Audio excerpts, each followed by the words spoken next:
നമസ്കാരം. ഞാൻ doctor Prasad, Wayanad. Healthy ageing എന്നൊരു കൺസെപ്റ്റാണ് ഞാൻ നിങ്ങളുടെ മുമ്പിൽ വെക്കുന്നത്. അങ്ങനെ ഞാൻ പറയാൻ കാരണം, നമ്മുടെ സമൂഹം, പ്രത്യേകിച്ച് കേരള സമൂഹം, ചെറുപ്രായത്തിലെ രോഗങ്ങളിലേക്ക് പോയിക്കൊണ്ടിരിക്കുന്നു. പണ്ട് 80, 70, 60, 50 വയസ്സിലേക്ക് അങ്ങനെ വന്നത് കുറഞ്ഞ് ഇപ്പോൾ 40, 30 വയസ്സിലേക്ക് രോഗങ്ങൾ വരാൻ തുടങ്ങി. രോഗങ്ങളെന്ന് പറയുമ്പോൾ ജീവിതശൈലി രോഗങ്ങൾ. ശരിക്കിത് രോഗാണുക്കളുണ്ടാക്കുന്ന രോഗങ്ങളല്ല. നമ്മുടെ ജീവിതശൈലി താളം തെറ്റുമ്പോൾ ചിട്ടയില്ലാത്ത ഭക്ഷണവും വ്യായാമമില്ലായ്മയും അധ്വാനമില്ലായ്മയും കൂടി നമ്മൾ എത്തിക്കുന്ന ഒരു അവസ്ഥയാണ്. It's A condition. ഇത് മരുന്നുകൾ കൊണ്ട് ചികിത്സിക്കേണ്ട രോഗങ്ങളല്ല ശരിക്കും. ഇത് നിങ്ങളുടെ ജീവിതശൈലി ചിട്ടപ്പെടുത്തുക.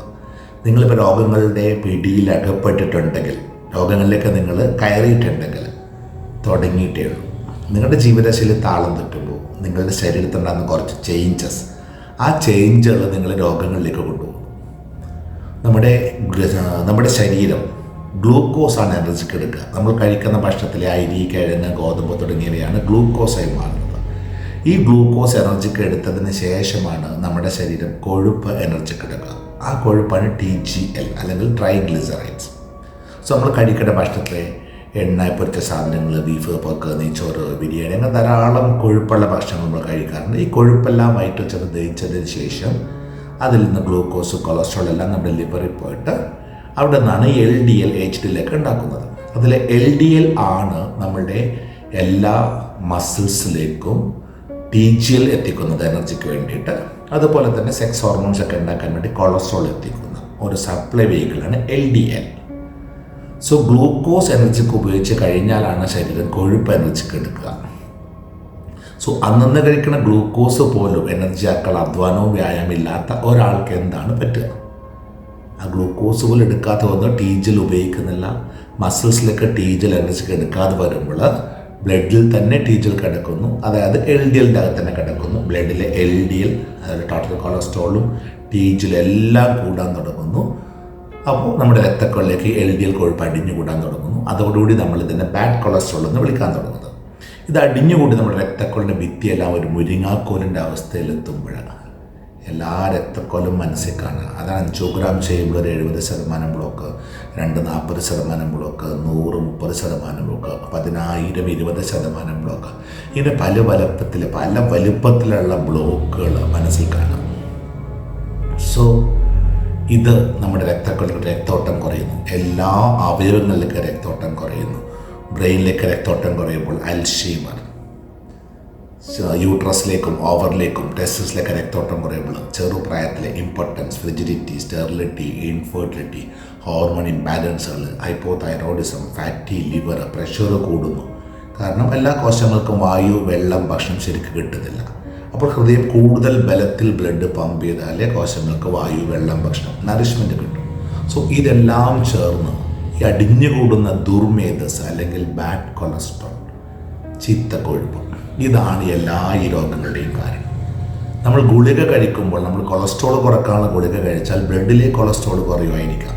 പക്ഷേ ഈ ബ്ലോക്കുകൾ ചെറുതാകുമോ? ഇത് നിങ്ങൾ ഓരോരുത്തരും ചിന്തിക്കുക. ഈ മുരിങ്ങാക്കോല് പോലെ ഇരിക്കുന്ന ബ്ലോക്കുകൾ ചെറുതായാൽ മാത്രമേ നിങ്ങൾക്ക് വീണ്ടും പഴയ അവസ്ഥയിലേക്ക് തിരിച്ചു പോകാൻ പറ്റൂ. ആ ബ്ലോക്ക് ചെറുതാക്കാനുള്ള ഒരു മരുന്നുണ്ടായിരുന്നെങ്കിൽ ഈ നാട്ടിൽ ആൻജിയോപ്ലാസ്റ്റിയോ ബൈപ്പാസോ ആവശ്യമുണ്ടോ? സോ ഈ ബ്ലോക്കുകൾ ചെറുതാക്കാൻ എന്തു ചെയ്യണം? എളുപ്പമല്ല. അതിന് പകരം ഇതിന് വലുതാകാതിരിക്കാൻ എന്തു ചെയ്യണം? അന്നന്ന് കഴിക്കണം ഭക്ഷണത്തിൽ ചെല്ലുന്ന ഗ്ലൂക്കോസും കൊഴുപ്പും അന്നന്ന് കത്തിച്ച് കളയാനുള്ള, അത് അന്നന്ന് എനർജിയാക്കി മാറ്റിക്കളയാനുള്ള വ്യായാമം പ്ലാൻഡായിട്ട് ചെയ്തിട്ടുണ്ടെങ്കിൽ ഇതിനെ അടിഞ്ഞുകൂടുമോ?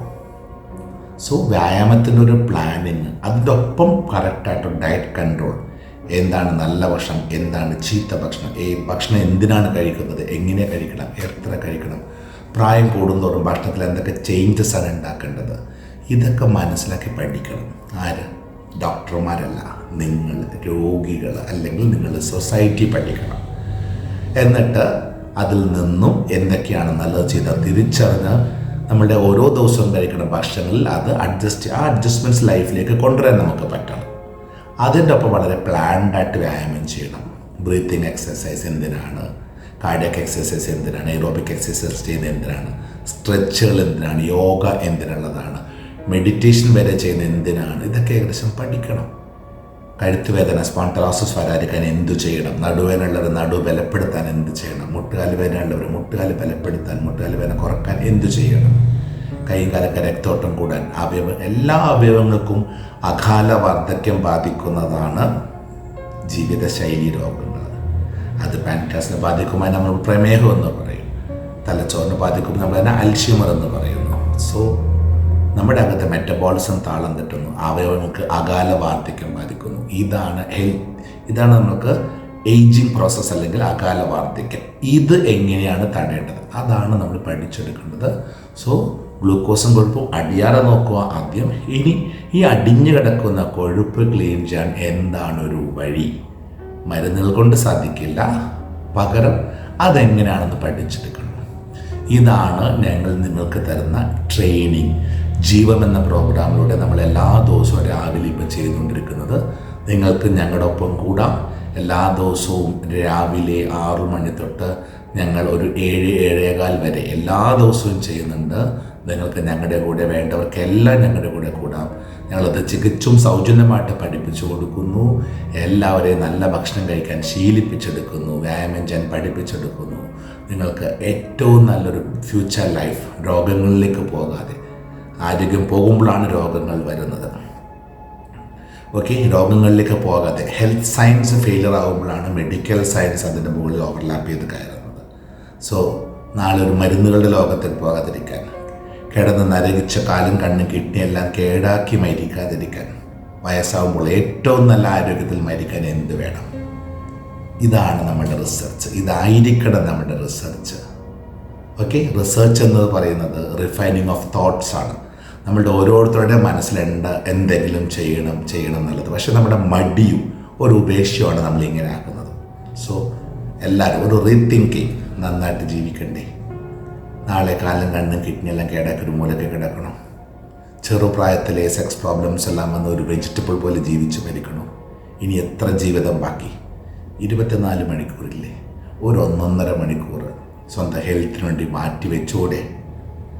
നിങ്ങളാണ് ചിന്തിക്കേണ്ടത്. ശരീരം കേടാക്കിയിട്ട് അതിനെ റിപ്പയർ ചെയ്യുന്ന വർക്ക്ഷോപ്പുകളിൽ കൊണ്ടുപോയി ഏൽപ്പിക്കണം. ശരീരം കേടാകാതെ നോക്കുന്ന സർവീസ് സെൻറ്റേഴ്സ് നിങ്ങളുടെ വീട്ടിലുണ്ടാക്കണം. ഇത് നിങ്ങൾ ഓരോരുത്തരും ചിന്തിക്കുക. ഞങ്ങൾ ഹെൽപ്പ് ചെയ്യാം. നിങ്ങൾക്ക് ആവശ്യമുണ്ടെങ്കിൽ ഞങ്ങൾ ഹെൽപ്പ് ചെയ്യാം. Thank you all.